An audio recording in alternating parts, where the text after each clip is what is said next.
Evet değerli takipçilerim, bugün boş buzdolabı derece ayarları ile ilgili bilgiler vereceğiz. Şimdi dolabımızda gördüğünüz gibi iki tane ayar var. Biri -18, biri +5. -18 dediği burası, yani dondurucu kısım. Üst tarafı dondurucu kısım olan kısımdır. Yani ürünlerimizi koyup da kışlık için dondurduğumuz ürünler için. +5 ise bu alt taraf içindir. Yani normal haftalık, günlük yiyeceklerimizi tükettiğimiz yer içindir. Burası içindir.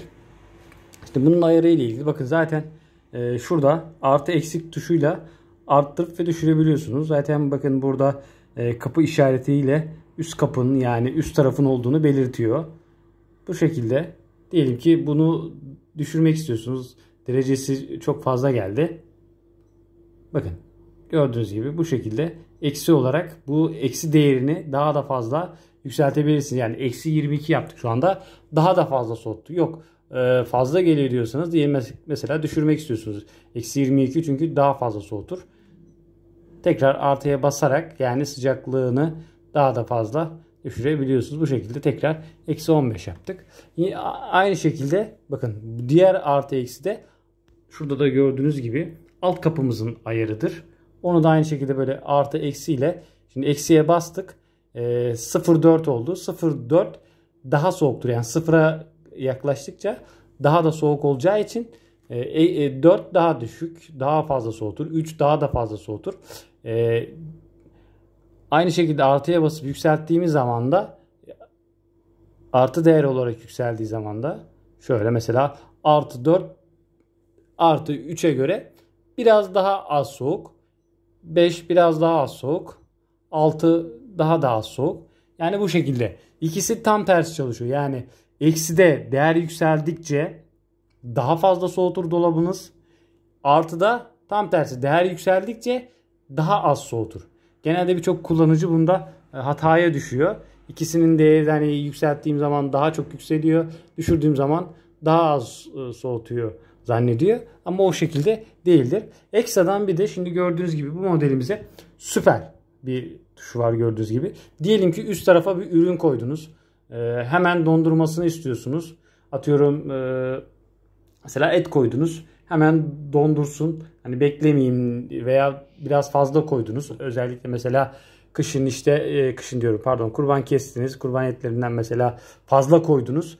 Bunun çünkü toparlaması biraz zaman süreceği için o yüzden ne yapmanız lazım? Bu süper tuşuna basıyorsunuz.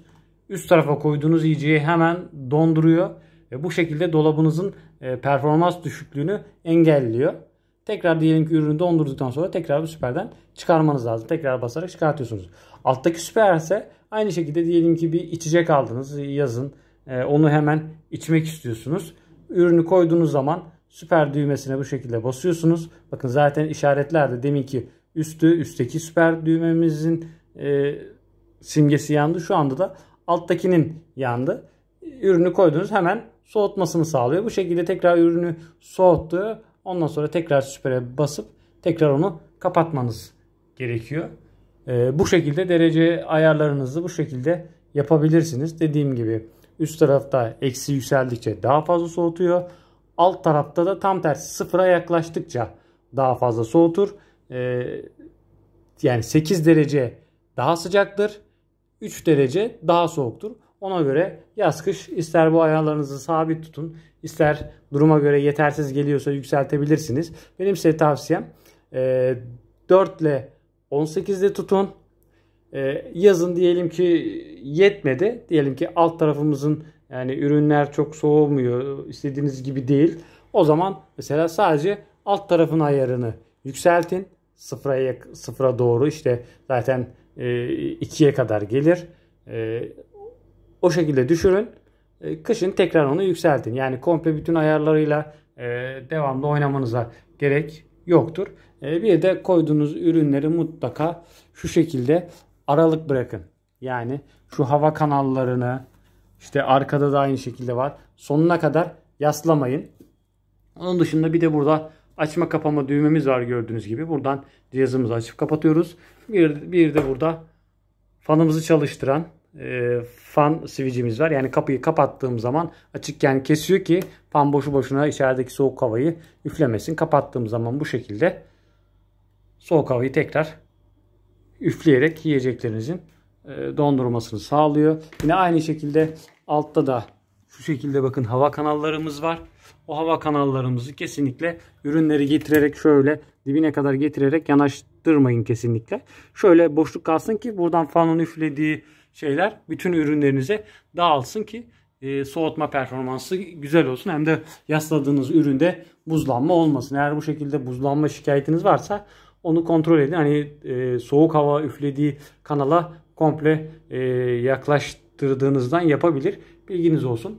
Bununla ilgili yorumlar kısmınıza sormak istediklerinizi yorumlar kısmına yazabilirsiniz. Videomuzu beğenerek daha çok kullanıcıya ulaşmasını sağlayabilirsiniz.